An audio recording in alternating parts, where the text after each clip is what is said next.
I think that, well, in Minnesota, as a physician, I received an email last week from the Department of Health coaching me on how to fill out death certificates. And I've never really received coaching from the Vital Statistics Agency in terms of how to do a death certificate. But basically, I felt like they were saying, you know, you don't have to have a confirmed laboratory test for COVID-19 in order to make the death certificate be COVID-19. So wait. Sir, I don't mean to interrupt you, but that and what you just said, I think is critically important. Can you repeat what you just said, please? Well, last Friday, I received a 7-page document that sort of told me that if I had an 86-year-old patient that had pneumonia but was never tested for COVID-19, but sometime after she came down with pneumonia, we learned that she had been exposed to her son who had no symptoms, but later on was identified with COVID-19, that it would be appropriate to diagnose on the death certificate COVID-19. Now, we've not done that. If someone has the pneumonia after and it's in the middle of a flu epidemic, and I don't have a test on influenza, I don't diagnose influenza on the death certificate. I will say this elderly patient died of pneumonia. I don't mean to interrupt you, but my heart is sinking right now as you're telling me this. You're a doctor.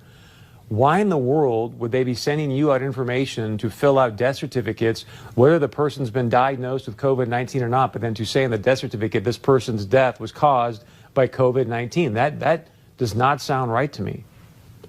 I went to the person in our office who does most of the death certificates over the last 10, 20 years, and I said, does this sound right? I had her look at the documents that I printed off, and she said, well, we've always been told that you always put down just facts. You don't put down any probabilities. You don't put any presumptions down. It's just what you know. And so this is concerning. And it actually gets to your point, Chris. When we start talking about the data that goes into the modeling, we have to ask ourselves a question. Are we being forthright? Are we sharing with the public? Minnesota, North Dakota, we don't need to be having it sugar-coated. We want to know what's going into your modeling.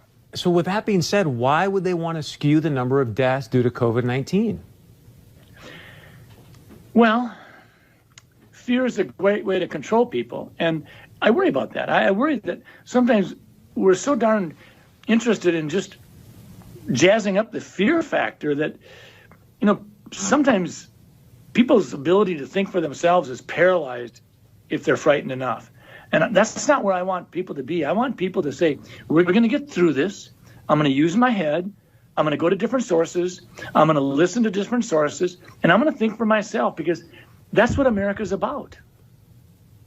Senator, if you don't mind, after this interview, if you can send me that 7-page document. And just for clarity, you were sent a 7-page document by who again?